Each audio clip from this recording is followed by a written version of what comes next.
자, 오늘은 로이닙에 대해서 설명을 드리고 로이닙에 대한 제품이 몇 가지가 있는지, 그리고 좋은 제품부터 약간 좀 디테일하게 구체적으로 설명을 드릴게요. 자, 로이닙 하면 크게 두 가지로 나눠져요. 뭐냐, 세미가 있고 미티가 있어요.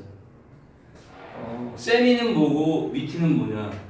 세미는 말 그대로 살밥이 얇은 거예요. 우리가 정정할 때 세미 정장이라는 말 들어봤죠? 그래서 등심살이 안 붙고 로이닙 옆에 있는 뼈와 뼈 사이에 있는 거, 이게 제대로 된 로이닙이에요. 그럼 미티는 뭐냐? 뼈와 뼈 사이 말고 그 위에 살이 많이 덮여 있는 거를 미티라고 얘기합니다.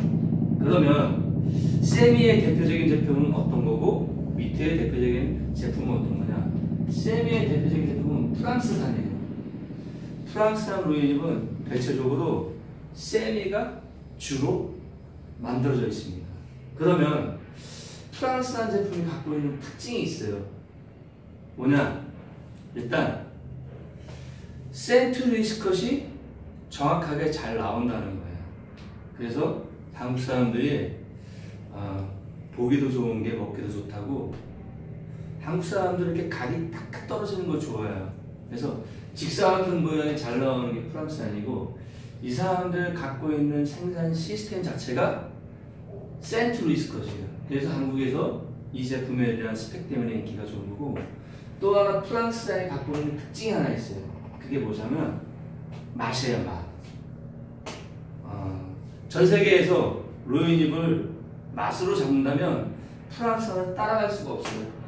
이유는 그 나라에서 나오는 어떤 자원, 환경, 곡물, 그 다음에 그 나라 갖고 있는 품종, 그 지역에서 나오는 곡물을 가지고 돼지를, 그 나라 유전자 돼지를 가지고 키웠을 때 나오는 그 맛이 있는데, 이거는 모방할 수도 없고 따라갈 수도 없어요. 그렇기 때문에 프랑스산을 보면은 대체적으로 삼겹살, 목살 같은 경우에는 그렇게 맛이 뛰어나다고 얘기할 수 없어요. 그런데 유럽에서 나오는 돼지들의 각 부위별로 보면 브랜드별, 부위별, 원산지별 다 틀리다는 거예요.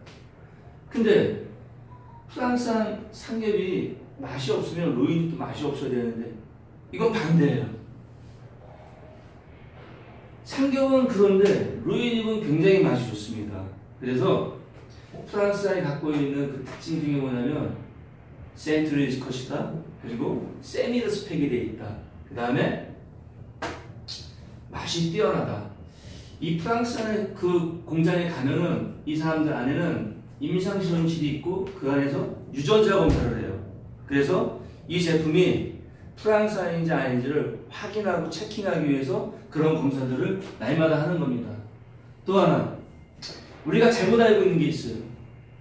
이게 뭐냐면 로이닙이 살이 많으면 좋은 줄 알아요. 이건 잘못된 상식입니다.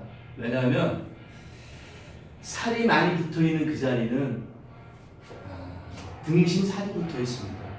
이 등심살은 돼지고기에서 소고기가 좀 틀리게, 소고기 등심살은 굉장히 연하고 맛있어요. 근데 돼지고기 등심은 반대입니다. 뻑뻑해요. 연할 것 같은데 뻑뻑해요. 그래서 용도가 우리가 돈가스를 사용해서 쓴다든지 아니면 탕수육 재료로 쓴다든지, 구이로는 절대 안 맞습니다, 등심살이. 근데 미티로 살이 많이 붙어 있으면 그만큼 제품력이 떨어진다는 것을 인지하고 있어요.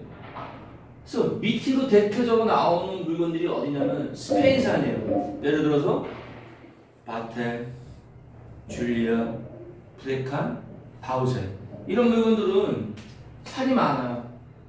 그래서 중량이 보통 800에서 900g까지 나와요.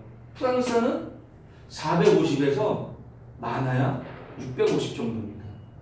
그래서 잘못 알고 있는 이 등심살이 붙어 있는 거에 대해서는 정확히 알고 인지하고 팔아야 된다는 것이죠. 자, 그러면 제품에 대해서 안내를 할 텐데, 자, 좋은 순서대로 말씀을 드립니다. 일단 프랑스의 대표적인 상품 중에서 가장 맛있는 게 소고파예요.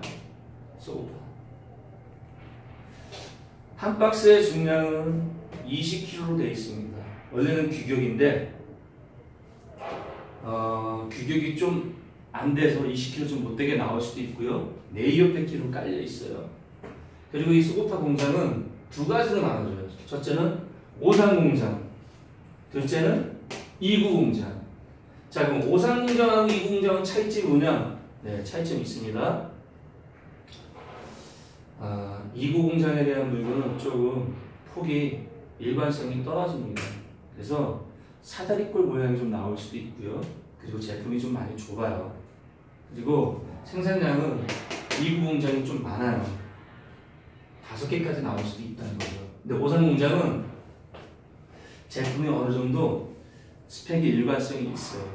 그래서 이 제품을 주로 선호를 많이 합니다. 근데 여기서 나오는 양은 2개 반, 2.5 정도 컨테이너 정도가 나옵니다. 그리고 이 소고파 물건이 갖고 있는 특징이 뭐냐면 육즙이 굉장히 풍부해요. 육즙이 굉장히 풍부해요. 그리고 이 제품을 한번 딱 먹어보면 굉장히 살이 탱글탱글합니다. 안에서 그런 그 받는 그 육즙의 그 살의 식감은 프랑스산 중에서 최고입니다. 그렇기 때문에 로이니 전문가가 추천하는 그 물건 중에 가장 많이 추천하는 물건이에요. 왜냐하면 이 제품에 대해서 유력에 대해서 간단히 설명을 해드릴게요.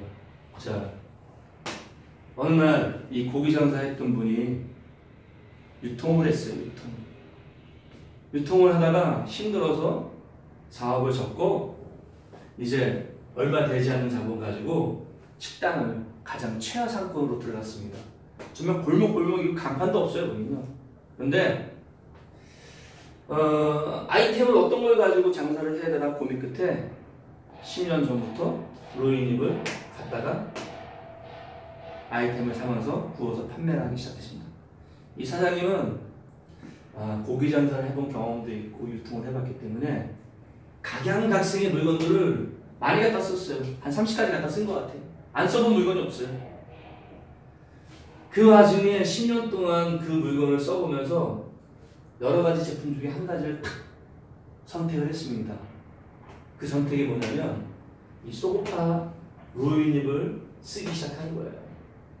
다른 제품을 다 먹어봤지만 이 제품이 가장 맛이 뛰어나다는 것을 이 사장님은 이제 깨닫기 시작합니다. 그래서 그 물건으로 아무리 비싸고 아무리 가격이 올라가도 물건을 바꾸지 않고 꾸준하게 썼던 결과 가장 상권이 안 좋은 최하 상권에서 한 달에 1억 정도를 팔았습니다. 그리고 나서 이 상품을 가지고 이제 직영점이 잘 되다 보니까 제가 프랜차이즈에 대한 계획을 얘기했더니 이제 프랜차이즈 사업을 전개하면서 지금은 하나로 시작했던 그 식당이 160개까지 급속도로 지금 늘어났어요. 이건 뭘 얘기하는 거냐면 제품에 대한 위적입니다. 위적. 고기 장사하면서 아니면 식당을 하면서 육류로 아이템을 삼는 그러한 식당 사장님들은 반드시 알아야 될 게 뭐냐면 이 양 먹을 거 1인분 먹을 거 3인분 먹게 만들어야지. 왜 1인분 먹을 거 1인분도 못 먹는 그런 제품을 갖다 쓰는지 저는 도저히 이해할 수가 없어요. 그래서 식당을 선택할 때는 제품이 그만큼 중요하기 때문에 제품에 대해서 연구하고 공부할 필요가 있는 거예요. 이 제품이 그만큼 위력이 크다는 거예요. 어느 정도 이 사장님은 지금 이 제품에 대한 위력을 갖고 있냐? 이제 살아도 원이 없대요. 왜? 기대 이상으로 돈을 많이 벌어놨기 때문에 원이 없다는 거예요. 자, 그 다음에 비가드 골드라는 프랑스 제품이 있습니다. 사실 프랑스에는 비가드라는 브랜드가 두 가지가 있는데 하나는 2구 공장이고 하나는 6기 공장이에요. 그러면 어떻게 이게 브랜드가 똑같냐? 예, 저도 그게 의아했습니다. 브랜드도 똑같아요. 단 공장 넘버가 틀리고 박스, 포장 박스가 틀립니다. 자, 비가드 290 거는 로고가 적혀 있고 이 물건은 한 달에 한 2개 이상 나옵니다. 나오는데 저희가 수입하는 거는 한 달에 하나에서 하나 반 정도 들어오는데 이 물건은 종류가 3가지예요. 스펙이 6에서 8짜리, 8에서 10짜리, 10에서 11짜리 이렇게 3가지가 나와요. 그러면 가장 유력한 게 어떤 치수냐? 8에서 10짜리입니다. 한국 사람들이 제일 선호하는 치수예요. 이 물건이 한 19톤 정도 나와요. 6에서 8짜리 1톤 나오고요. 요거 한 2톤 나오고요. 그러면 이 물건에 대한 제품에 대한 비중은 어떠냐? 소고파하고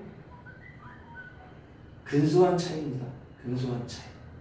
그래서 지금 대한민국에서 이 제품을 쓰는 그런 업체들은 꾸준히 잘 가져가요. 왜냐하면 제품이 그만큼 뒷받침해가지고 제품력이 있기 때문이에요. 근데 그 밑에 나와 있는 비가드 무지라는 이 제품은 공장이 6기 공장인데 비가드 골드라는 제품은 한 달에 한 컨테이너 이상 들어오지만 6기 공장은 많이 들어와 봐야 3개월에 한 컨테이너예요. 왜냐면 공장 캐파가 작아요. 그리고 이 비가드 무지는 말 그대로 포장 박스가 무지입니다. 무지. 아무런 표시가 안 돼 있어요. 그리고 단점이 뭐냐? 셀렉션이 안 됩니다. 구분이 안 돼요. 분별이 안 돼요. 8에서 10이 섞여 있습니다. 스펙도 엉성합니다. 3개월에 한 컨테이너 나오다 보니 3개월 동안 만들고 들어온 뒤 2개월이 걸립니다. 팔기 시작하면 6개월은 그냥 넘어갑니다. 그래서 신선도가 떨어진다는 거고 구별이 안 된다는 거고 제품에 대한 지속성이 떨어집니다. 그래서 일반 사람들이 알아야 될 게 뭐냐면 비가드는 똑같이 생각하시면 안 돼요. 박스로도 구분을 하든지 아니면 공장 넘버로도 구분을 하든지 이렇게 물어보셔가지고 좀 디테일하게 알아볼 필요가 있다는 거죠. 자, 오늘은 여기까지. 그래서